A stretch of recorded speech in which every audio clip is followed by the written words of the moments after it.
Waterfall. Written by Susan Specht Oram and narrated by Laura Jennings. Chapter 1. Let me speak to him. The landline at my folks' house rang and I picked it up. I was screening calls from my mother because my father had died 2 days before. "Hello?" I said. "Let me speak to Edward," a woman said with a slight southern accent. I put a hand to my chest and couldn't speak. My mind filled with images of his last moments in bed and mortuary workers carrying out his body to an unmarked van. She said in a gruff voice, "Let me speak to him, now." "No," I said in a choked voice.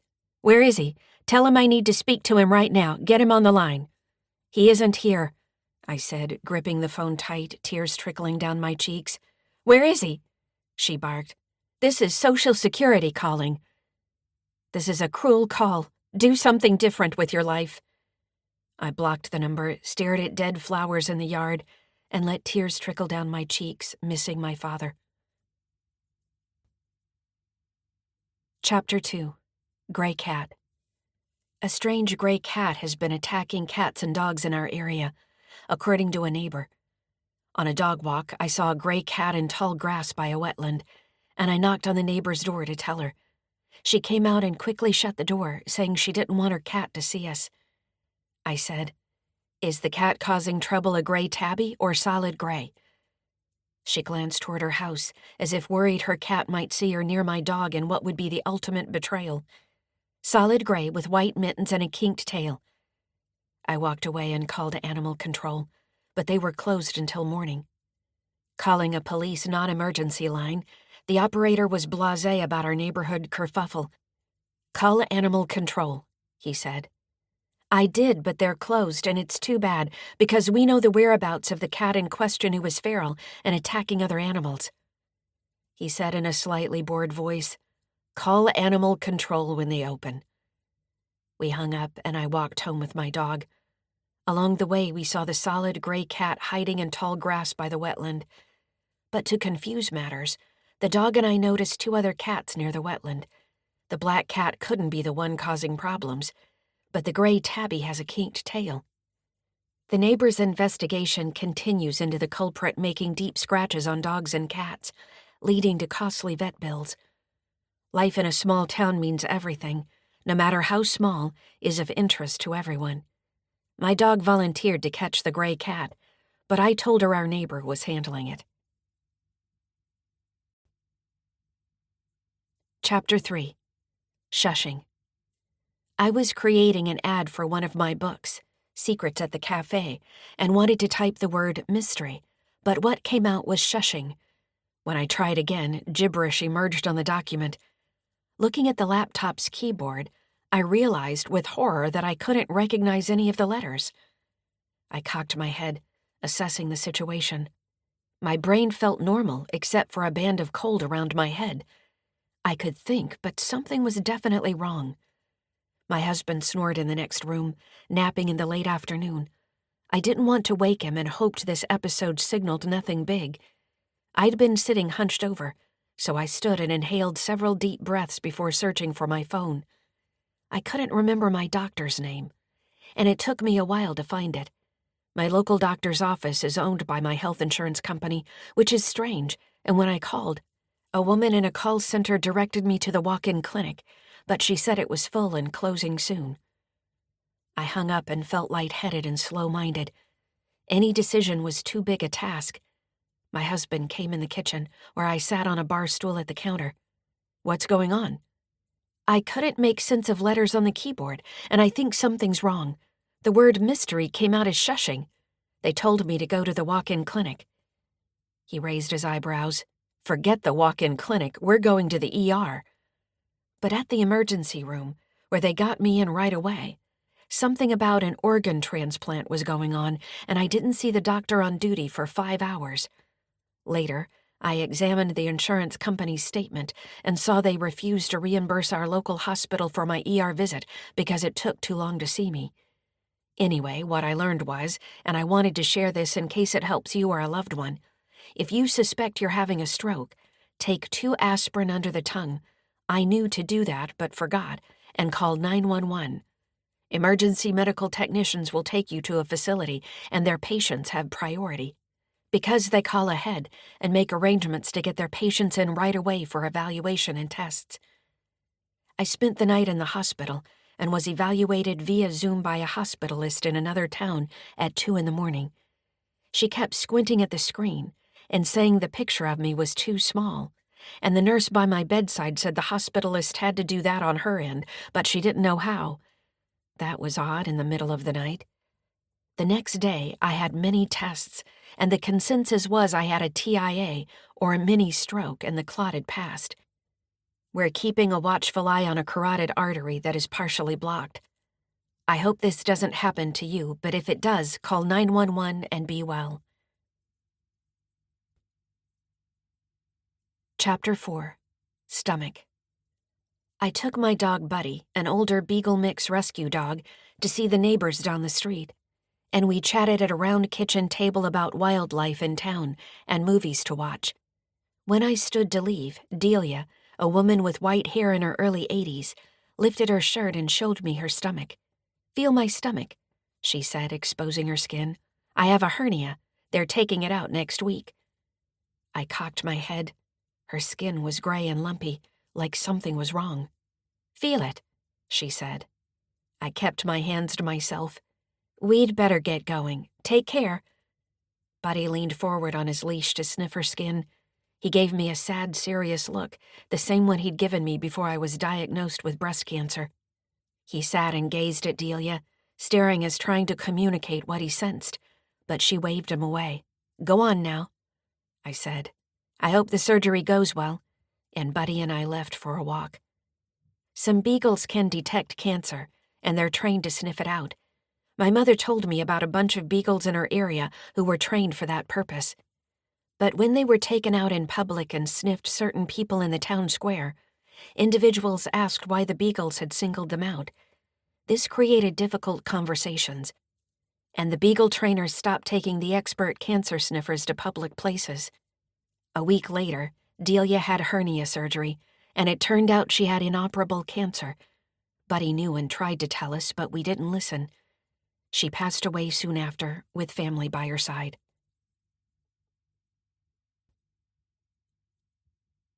Chapter 5. Salem. I drove from Seattle to a juried art show in Salem, Oregon. I managed to pack my booth and 16 boxes of pottery in my station wagon, but had to stop along the way to add radiator fluid. I set up my booth in the park early in the morning. Thunder rumbled in the distance, and dark clouds scudded across the sky. I shivered in my sweatshirt and skirt, thinking this would pass. Rain started to fall, and people pulled up the hoods of their jackets. A storm hit and rain slashed down, puddles growing on the grass. I glanced at my pottery and poured water from a bowl, but it was coming down in torrents, so I gave up. Across the way, a young paper artist was sobbing, her long black hair sopping wet. Her beautiful handcrafted papier-mâché sculptures were melting with the moisture, turning into white puddles of pulp. Like me, she didn't have a canopy over her booth. I was 4.5 hours from home, and didn't want to leave my booth to cower in my car. I had paid a hefty fee to participate in the show, and I wanted to stay on site and try to make some sales. But I was cold and wet, without rain gear. This was in the days before cell phones, so I sent my boyfriend, we'll call him Starlight because we met on a night when the stars were out and meteor showers filled the sky, a mind message, saying to bring rain gear and come help me. Rain drove down harder. The paper artist cried, her shoulders shuddering. My teeth chattered, and I pulled on a wool hat. Time slowed, and it was only 10 a.m. A few hardy souls came out despite the weather, laughing and talking, and I chatted it up and sold some bowls. By early afternoon, we'd had 2 inches of rain. Starlight showed up, grinning and handing me rubber boots, a raincoat, and wool socks. He said, "I felt I had to drive here and help you. It woke me up."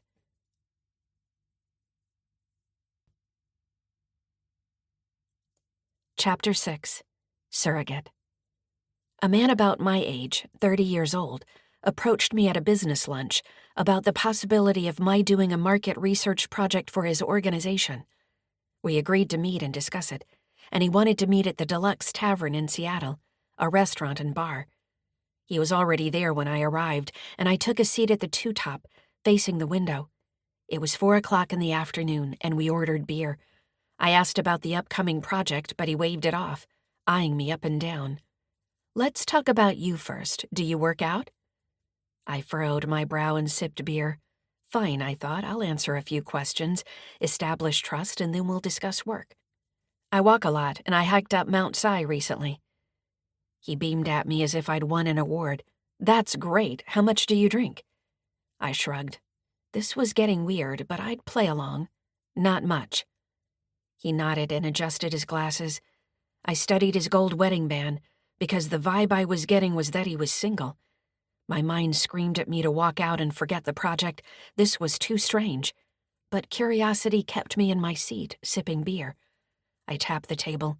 "So, about the project you mentioned." He cleared his throat. "Have you thought about getting pregnant?" I gulped. "I don't know. Let's talk about work instead." He blabbed for a bit about a project that never came to fruition, and we parted ways. I told a colleague about the old encounter, and she said in a low voice, "He's going around talking to people, and you're not the first. He and his wife want to have a baby, and they're looking for a surrogate."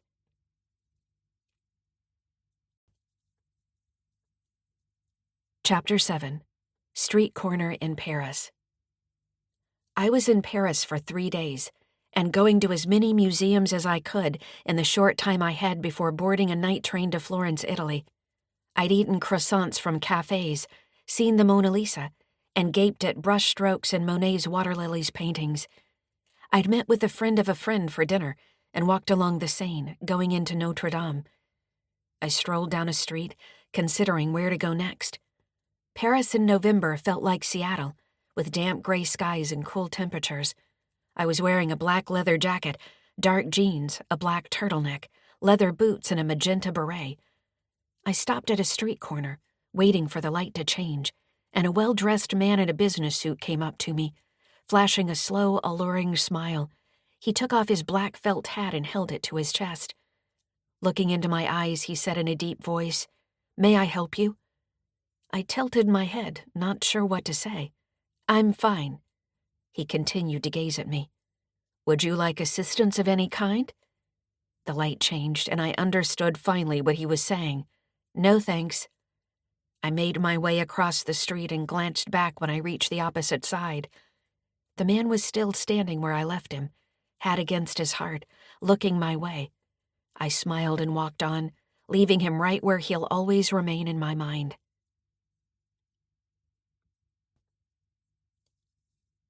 Chapter 8.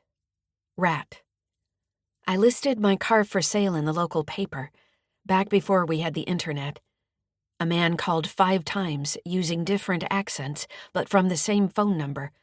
Each time he'd say something like, "It's too old, it's not worth that much," and he'd hang up. I'd glance at caller ID and listen to him, rolling my eyes. His German accent was my favorite. I needed to sell the car because for a reason I can't recall, I hadn't traded the car in when I bought a new car with a loan payment I could afford. The man called a last time without an accent. "It's probably not worth much, but I'll take a look at it. Has anyone else called about it?" "A few people called," I said with a shrug. "Has anyone come by?" "Not yet." "Are you negotiable on price?" I nodded. "I might be, but I replaced the transmission, the radiator, and the tires. It's in good shape." We set a meeting in front of my house, because I wasn't smart enough to meet him in a store parking lot away from home. He arrived, looking the car over, and nodded. "Can you start the car?" I got behind the wheel and turned the key. Stepping out, I watched him listen to the engine. He sniffed the air and made a face. "Something smells." I inhaled but didn't detect anything out of the ordinary. I suspected he was making something up to negotiate a lower price. He opened the hood and gasped, "That's why it stinks." I bent over and stared at a dead black rat roasting on the engine block. I shook my head and figured the rat must have climbed in at the park and ride when I parked by a bunch of blackberry bushes a few days before and took the bus to work. I waved a hand in front of my face and breathed through my mouth, trying to ignore the foul odor. He let the hood fall down with a thump. "It's bad luck. I can't buy it now." He started to leave, but his steps were slow. "Wait," I called. "Come back and let's talk." That's how I sold a car with a surprise rat to a man who got a good deal.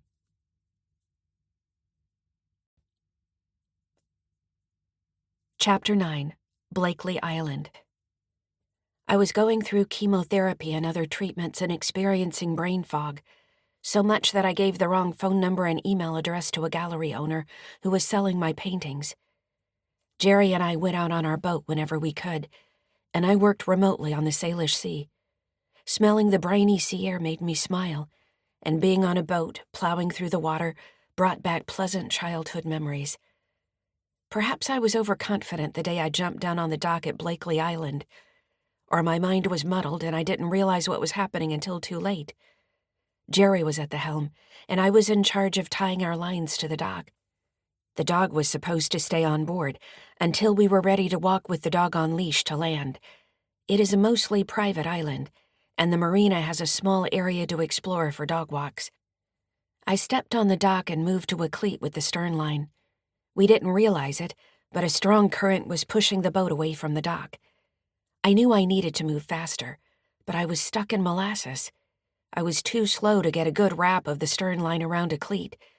The stern started drifting away from the dock. Our dog, a Beagle Mix rescue dog Buddy, hopped off the boat and raced down the dock. I called for him to come, but he ran to land. I frowned, because landowners on the mostly private island wouldn't be pleased to see Buddy racing around on his own. I turned my attention to the bow, just as Jerry jumped off the boat to help me. I felt like I was in a snow globe, where someone shook up what was normal and everything was upside down. It was all going wrong, and it was my fault.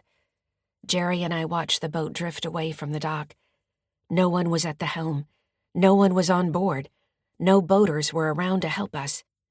The marine radio and our cell phones were on the boat. We couldn't call for help. Jerry had worked for the ballet, but not as a dancer who flew through the air.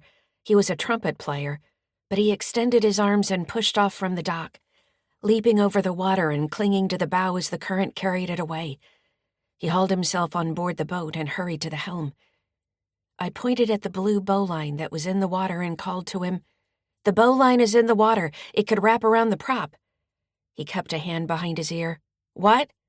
I yelled. "The bowline. Pull in the bowline." He shook his head. "I can't hear you." He put the boat in gear and a grinding sound came over the water. He put it in neutral and frowned. "Got a line around the prop." "The bowline," I yelled, pointing to the stern. "It's back there." He stared at the back of the boat, swore and went back in the wheelhouse, putting the engine in reverse for a short burst. Putting it in neutral, he came out and hauled the errant dock line on board.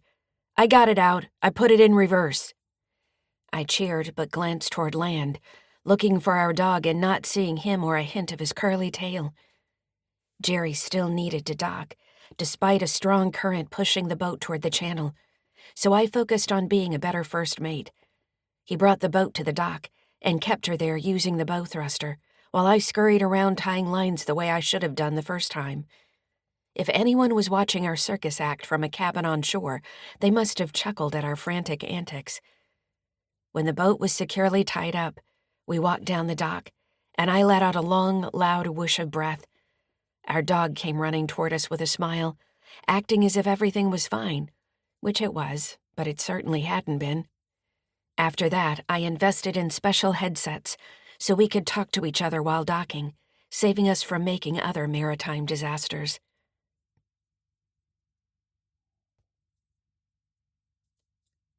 Chapter 10. Job Offer.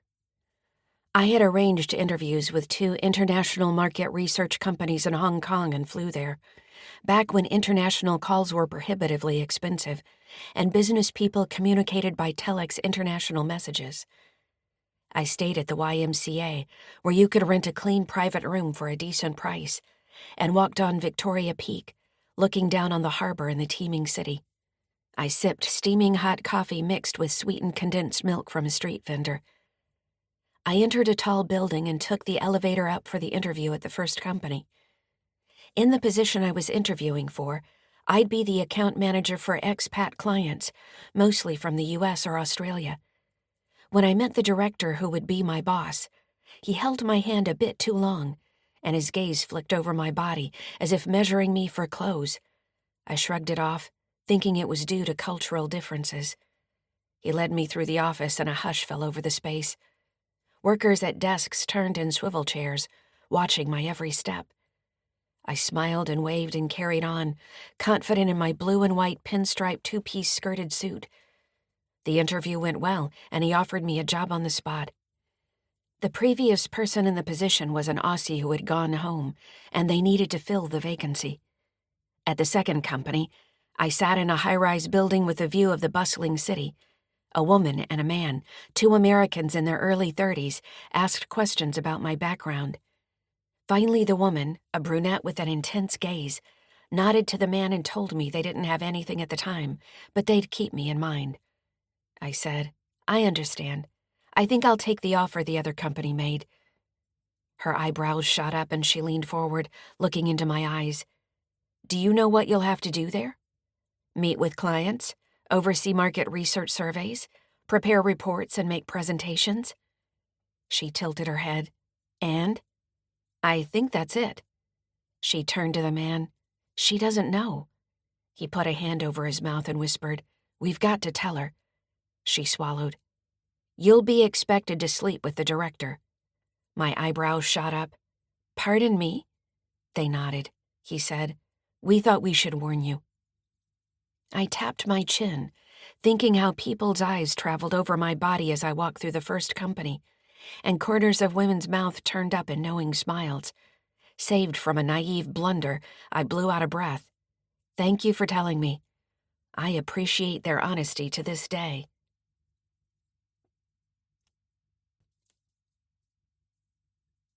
Chapter 11. Beijing. I was asked by a man who owned an import-export business in Tacoma, Washington, who was on a sister city trade mission with me to China, to deliver a package in Beijing. The train chugged north for 3 days, and I had a sleeping compartment to myself.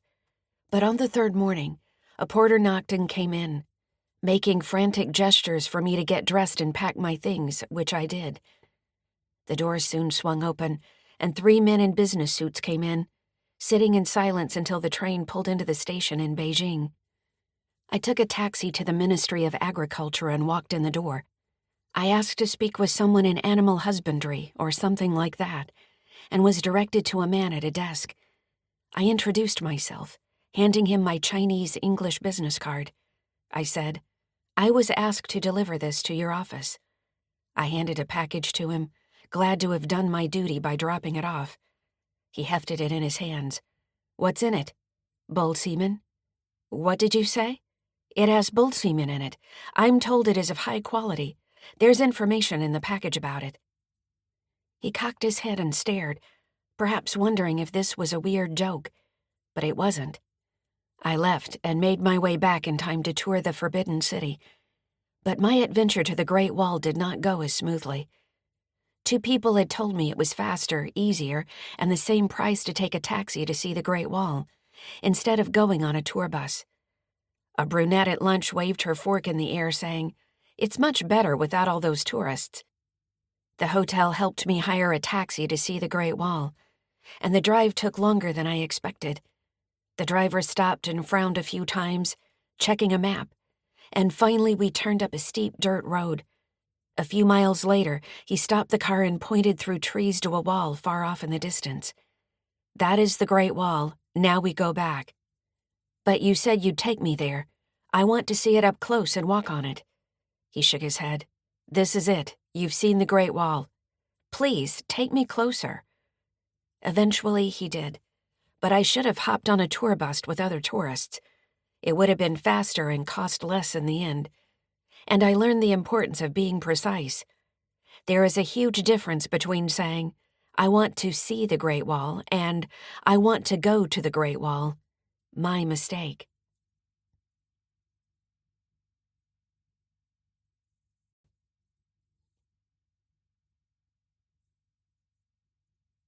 Chapter 12. Waterfall. I told my husband I'd always wanted to go to Lake Havasu, Arizona, so we flew into Los Angeles, rented an RV and drove there on our vacation. But when I climbed out and looked at cigarette boats racing on the reservoir, I wrinkled my nose and said, "This isn't it. I meant Havasu Falls." The man we'll call Starlight, because we met on a night when the sky was filled with stars and meteor showers, sighed, and we climbed in the RV and drove to the top of the Havasu Canyon. That night, after dark, someone pounded on the door. A man said in a loud voice, "We need trash bags." My husband opened the door and handed a man on horseback trash bags. The paper bags with groceries had ripped, he said. "Thanks. If you're ever in the canyon, look me up. I'm Gary." He told us where his house was, and he and his horse clumped away in the dark, followed by 2 men on horseback. The next day, we rose early and packed bottles of water and trail mix for the upcoming trek down to the bottom of the canyon. On the way down the 10-mile trail to Supai Village, the capital of the Havasupai Indian Reservation, a red-faced hiker walking up stumbled on the path. "Do you have any water?" he said, wiping sweat from his brow. "Mine ran out." I looked at Starlight and shrugged. We handed the man, who said he was from Germany, one of our bottles of water, and continued hiking for 4 hours. It was hot, but not horrendous, going downhill. We came upon a rattlesnake, dead but coiled as if ready to strike. Horses' hooves marked the area, so perhaps the man on horseback had passed this way the night before. I squealed and jumped back from the venomous exposed fangs, but Starlight bent and picked up the rattlesnake, carrying it as we walked along. "Let's go see him," Starlight said. And we walked toward the house the man on horseback had mentioned. 2 muscled men in black T-shirts stood blocking the path. They stared at the rattlesnake and at Starlight. One said, "Who are you?" "We're here to see Gary," Starlight said, indicating the house. "We met him last night and gave him garbage bags. He invited us to stop by." The 2 guards glanced at each other and shrugged, stepping aside. "Go ahead." We tromped down the dirt trail and knocked on a door. The man we'd met opened the door and squinted at us in the sun. "We met you last night," I said. Starlight added, "You said to stop by." Gary ran a hand through his hair, staring at the rattlesnake. "You gave me the trash bags?" "Yep." Starlight handed the snake to him, saying, "I brought this if you want it." Gary set it down. "I'll take you to a secret place no one else knows." He took us to Havasu Falls, and we stared at the blue-green color. He told us there were problems with visitors ignoring posted signs saying, "No nude sunbathing." He motioned for us to follow him, and we went down a side trail and came to a pool of water. He said, "Let's join hands and go in. Make a wish as you jump." I made a wish and we held hands, jumping into refreshing cool water. Every nerve in my body was tingling and alive, and I grinned. He pointed ahead. "Hold your breath. Swim under and come up in a sacred pool." I held my breath and followed him, swimming underwater and coming out into a natural pool surrounded by rock. He invited us to spend the night in a tent in his yard. Horses clumped around the tent all night. Stars sparkled, and a full moon illuminated a dirt path as I made my way to the outhouse. At some point before dawn, the front door to the house was flung open, and our host tossed the dead rattlesnake on the roof. His cat had been playing with it, we learned the next morning.